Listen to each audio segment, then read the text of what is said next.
선교 마인드를 가지라. 로마서 15장 22절에서 33절 말씀. 믿음을 보여주는 지표. 믿음 생활에서 물질적인 헌신의 가치를 얘기하면 어떤 사람은 반문한다. 하나님께 헌신하는 많은 방법이 있는데 왜 굳이 부담스럽게 돈 얘기를 합니까? 그러면 가난한 사람은 비참해집니다. 믿음 얘기를 할 때 돈 얘기를 하면 시험 듭니다. 물론 물질적인 헌신만 강조해도 안 되지만 시험 들기에 물질적인 헌신 얘기를 꺼내지도 말라고 해도 안 된다. 정당한 물질적인 헌신 얘기에도 단순히 돈 얘기를 한다고 시험 든다면 그것이 오히려 잘못이다. 물질적인 헌신도 중요한 것이다. 사람이 제일 헌신하지 못하는 것 중의 하나가 물질적 헌신이다. 물질의 헌신이 다른 분야의 헌신보다 중요한 것은 아니지만 결코 소홀히 해도 안 되는 것이다. 돈 얘기를 하면 가난한 사람은 비참해집니다. 라는 말도 헌신의 원리를 모르는 말이다. 헌신은 수량의 문제가 아닌 마음의 문제다. 하나님은 드리는 사람의 정성스런 마음을 살피는 분이지 얼마나 많이 드리느냐를 살피는 분이 아니다. 기독교 역사는 작은 헌신이 모여 굳건한 기틀을 다진 역사였다. 한 아이의 보리떡 5개와 물고기 2마리의 헌신은 육신의 눈으로 볼 때는 작은 것이지만 믿음의 눈으로 볼 때는 큰 것이었다. 결국 그것으로 수많은 군중을 먹이는 기적이 일어났다. 물질적인 헌신 얘기를 잘못된 얘기로만 받아들이지 말라.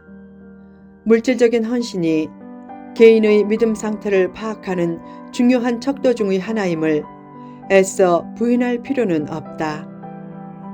어떤 목회자가 사심 없이 물질적인 헌신을 강조한다면 그 용기를 좋게 봐주고 무작정 목회자가 거룩하지 못하게 돈 얘기를 한다 라고 판단하지 말라. 예수님도 돈 얘기를 많이 하셨고 사도 바울도 마찬가지다. 본문에서도 사도 바울은 대가 없이 드리는 헌금인 연보 얘기를 하면서 로마 교인들에게 선교 마인드를 도전하고 있다. 본문에는 사도 바울이 장래 계획을 밝히면서 로마 교인들에게 기도를 부탁하는데 마치 선교사가 보내는 선교 편지를 읽는 듯한 느낌이다.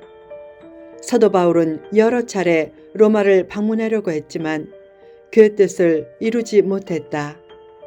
2가지 이유 때문이었을 것이다. 하나는 로마 교회는 사도 바울이 직접 세운 교회가 아니었기에 남의 터 위에 세운 교회에 누가 되지 않으려는 뜻도 있었고, 또 하나는 여러 선교 사역으로 매우 바빴기 때문이다. 바울은 소아시아와 유럽 동부의 에베소, 데살로니가, 고린도, 빌립보 등으로 여러 번 선교 여행을 했기에 새로운 곳으로 눈을 돌려 오늘날 스페인 지역인 유럽 서쪽 끝의 서바나로 선교를 가면서 유럽 중부에 있는 로마에도 들리고자 했다. 왜 서바나로 가는 길에 로마에 들리기를 원했는가? 로마 교인들을 만나보는 목적, 그들과 사랑의 교제를 하고 선교를 도전하는 목적, 그들과 교제를 통해 기쁨과 만족을 얻는 목적, 서바나 선교를 위해 로마 교회의 후원을 받으려는 목적 등이 있었지만 그 계획을 변경할 수밖에 없었다. 왜 계획을 변경하게 되었는가? 당시 예루살렘 교회는 모 교회였지만 핍박과 가난과 기근으로 어려움에 처해 있었다. 그 소식을 듣고 유럽 동부 지역의 교회들이 헌금했는데 사도 바울이 그 헌금을 예루살렘 교회에 전달해서 유대인 신자와 이방인 신자가 한 마음을 가지게 하려고 먼저 예루살렘으로 가게 된 것이다. 왜 유럽 동부 지역의 교회들이 예루살렘 교회를 위해 헌금했는가? 예루살렘 교회에 대해 빚진 마음을 가지고 자원해서 기쁘게 헌금했는데 사도 바울은 그 일이 마땅한 일이라고 했다.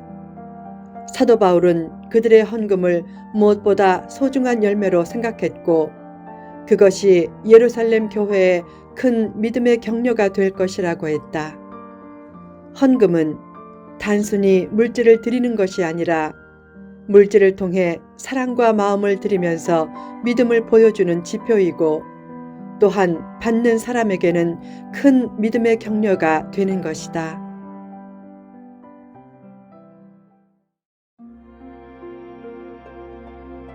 성도의 최소한의 자존심. 기독교는 물질적인 축복을 따라오게 할 때가 많다. 그 사실은 세계 역사가 잘 보여준다. 하나님의 축복은 물질적인 축복을 외면한 영적인 축복에만 국한되지 않는다. 기독교가 가는 곳마다 물질 문명이 번창하고 강대국이 되는 경우가 많다. 그러나 아쉽게도 물질적인 풍요가 오히려 믿음을 잡아먹는 우는 사자의 아가리가 되기도 했다.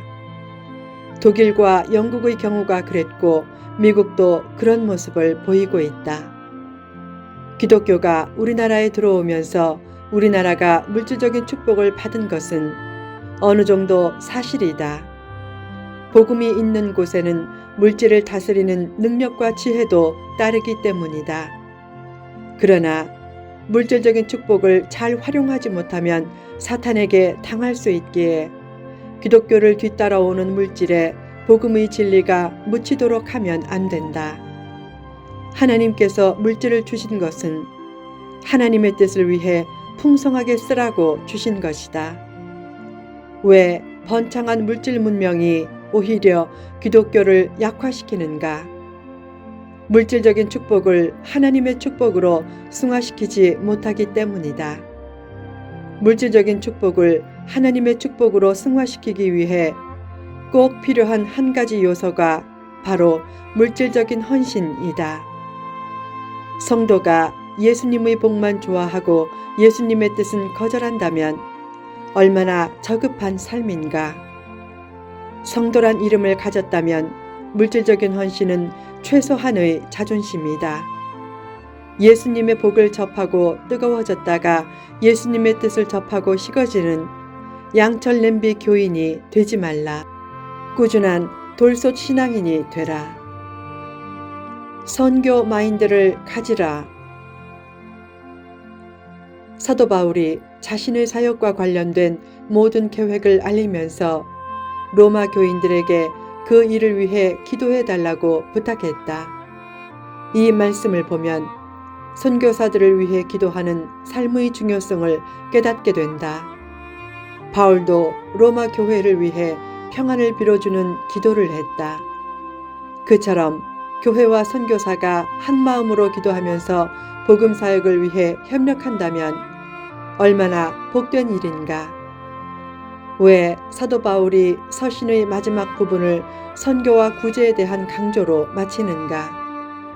그것은 로마서 전체의 주제와 같은 맥락으로 이해할 수 있다.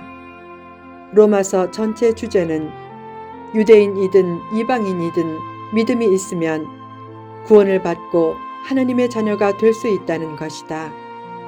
그래서 서로 판단하지 말고 차별하지 말아야 하는데 그런 삶의 구체적인 실천 원리로 선교와 구제에 열린 마음을 가져야 한다는 것이다. 예수 믿는 성도에게 있어야 하는 가장 소중한 삶 중의 하나는 선교와 구제다. 예수님은 이 땅에 선교사로 오셨고 이 땅에서도 소외된 사람들과 함께 하셨다. 그런 예수님의 삶을 본받아 누구도 차별 없이 받아들이고 특히 연약한 사람들을 받아들이고 돕는데 최선을 다하라. 멸시받는 자와 기쁘게 함께 하셨던 예수님처럼 살지 않고 환영받는 사람, 매력적인 사람, 있는 사람만 찾는다면 결코 성숙한 믿음의 사람이 아니다. 멋있는 사람, 앞서가는 사람, 매력적인 사람과 가까이 지내면 기분이 좋다. 그러나 연약한 사람, 불쌍한 사람, 없는 사람과 함께 하는 것이 사실상 더 좋은 것이다. 하나님은 약하고 병들고 소외된 사람을 가까이 할 때 더 점수를 주시기 때문이다. 실천이 없다면 하나님의 은혜가 주어질 수 없고 남과 나눌 은혜도 없게 된다. 늘 선교 마인드를 가지고 하나님이 주신 것을 어려운 이웃들과 나누기에 힘쓰므로 풍성한 기쁨과 보람이 내면에 가득 차게 하라.